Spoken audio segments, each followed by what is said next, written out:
Actually, one of my friends thought she was going to speak to me. There you go. I'm like,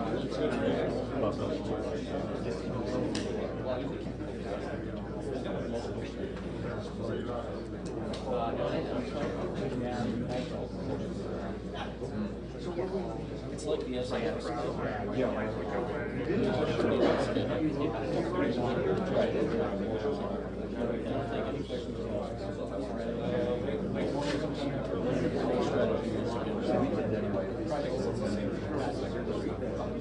What is your strategy against the after?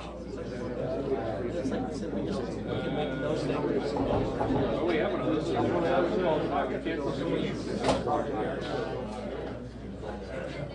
All right, guys, 2-minute warning. 2-minute warning. Again, I want to set the stage. Sheriff and the ATF agent, they're going to do a presentation to you guys. Talk a little bit about the case. That's exactly what they're we've going to been take told, although a limited number of questions. As got to get back to the solidly as perhaps I'd like to, but that's exactly what we've been told, that the shooter actually winds people up against the wall and pulls them and asks them for the wonderful that I feel.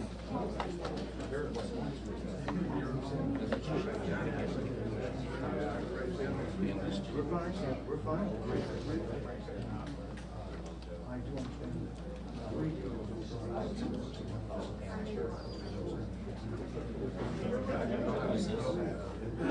Through the front, please.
Good morning, everyone.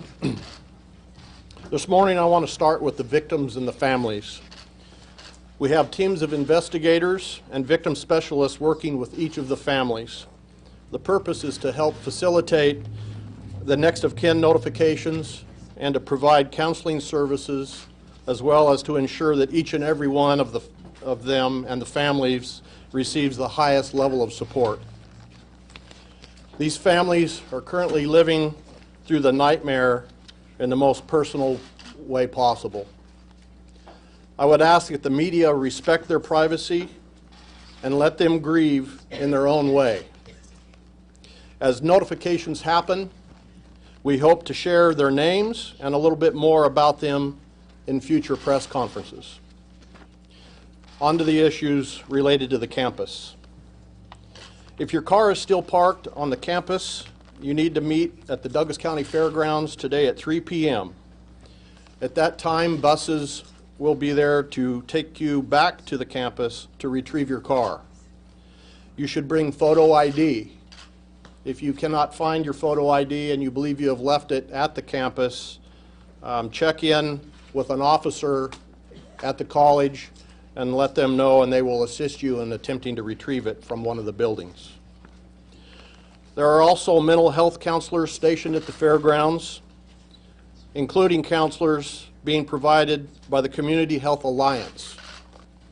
Students and staff in need of assistance are strongly encouraged to seek out that help.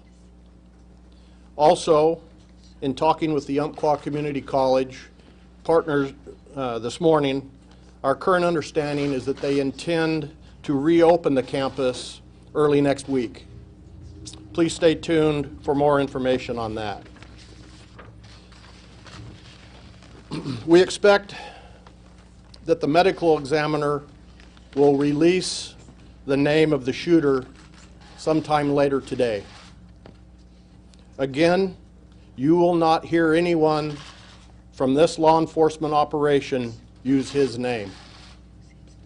I continue to believe that those media and community members who publicize his name will only glorify his horrific actions.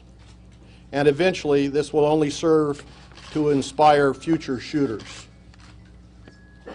At this time, I would like to introduce ATF Assistant Special Agent in Charge, Salinas Nunez. Good morning, everyone. My name is Salinas Nunez. Like the sheriff said, I'm the Assistant Special Agent in Charge for the Seattle Field Division, and I wanted to provide some information on the weapons we have in custody so far. So far, we've recovered 13 weapons.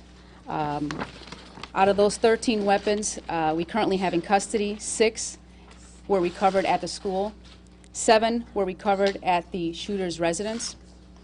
All 14 have been traced to a federal firearms dealer.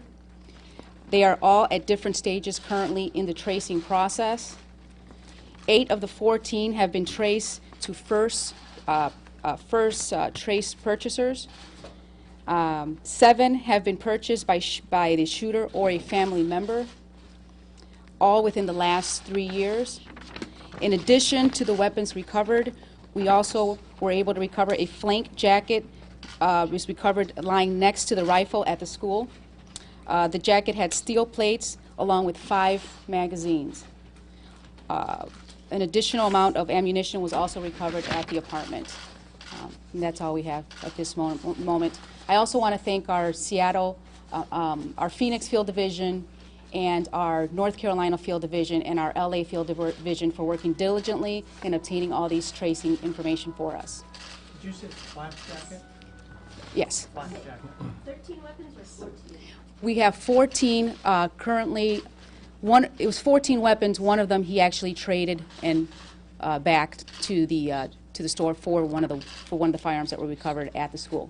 Did you find all 13 or 14 at the school, or was this? No. 6 were recovered at the school, and 7 were recovered at his residence. Were all of them purchased legally? They were all purchased legally, yes. Were they purchased locally? Not all of them. But they were all purchased legally by the shooter? Some were purchased by the shooter, some were not purchased by the shooter. Folks, I'll open it up for some questions here at the end of this as well, if you let us get through the rest of this real quick. This is a very active investigation still. We have a lot of resources committed. They were committed all through the night, conducting follow-up investigations. And I just want to remind everyone that we have a toll-free number set up to collect tips from those in the community. So if anybody in the community has any information about this incident, or if you have any video or photographs relevant to the incident, we ask you to please call 1-800-CALL-FBI. Choose option 7. I also want to remind everyone that we have a number of mental health resources available beyond those at the fairgrounds and beyond those at the college. Anyone who is feeling anxious about this incident, again, I encourage you to seek counseling help. It is available. You can find a listing of resources on our press releases. So at this time, I'll be willing to answer a couple of questions. Sheriff, can you confirm this is the photograph of the shooter? Give us absolute confirmation of that, please. I cannot. Sheriff, assess the magnitude of the cache of weapons and the ammunition, and should one person, is it normal for one person to have this amount of weaponry and magazines? In Oregon, I mean, this is a hunting state, and firearms are popular in most households, yes. Sheriff, what's the connection with the shooter at the school? That I do not know. That is part of the investigation that's ongoing. We don't have information on that. Have there been any notes recovered? There have also been reports suggesting that perhaps the gunman gave someone a flash drive with information. Any information about either of those two things? Again, you know, we are in the middle of this investigation, and any information pertaining to that, it would be irresponsible of me to comment at this time. Because they were Christian. Can you confirm the number of fatalities at this moment? The number, I'm sorry. Fatalities. Yes, there is a total of 10 fatalities. That number hasn't changed. That includes the shooter. Sheriff, you've begun to come under attack yourself for being a strong Second Amendment advocate. How do you feel about the politicalization of this tragedy? Well, like I've said numerous times already this morning, my focus right now is on getting this investigation completed and taking care of the victims and the families of the victims, and so now is not an appropriate time to have those conversations. Last question, last question. The shooter, it would certainly make it much easier for us to focus on the victims if we knew who some of the victims were. You must have notified some next of kin now, surely you could release some of those names. Regarding the name of the shooter? No, the names of victims. If you want us to focus on the victims, we have to know who the victims are. Right. Could you name them now? Name some of them, those who you've been able to identify next of kin? I cannot. As I have mentioned before, this is a mass casualty incident, and there's protocols in place that require that those notifications be authorized by the Oregon State Medical Examiner's Office, and we hope that those notifications will come hopefully by the end of today. But at this particular point in time, I am not able to answer that. No more questions. No more questions. Sheriff, why does this keep happening in America? Why does this keep happening here? Can you confirm which charges? No more questions, please. I have some information for those of you in this room that you need to know.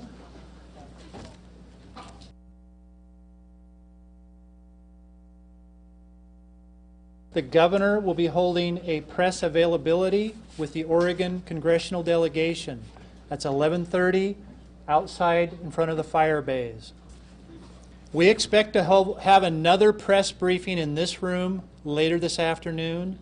When we get the time set, we will post that to Flash Alert and our Twitter account. Thank you. Corporal.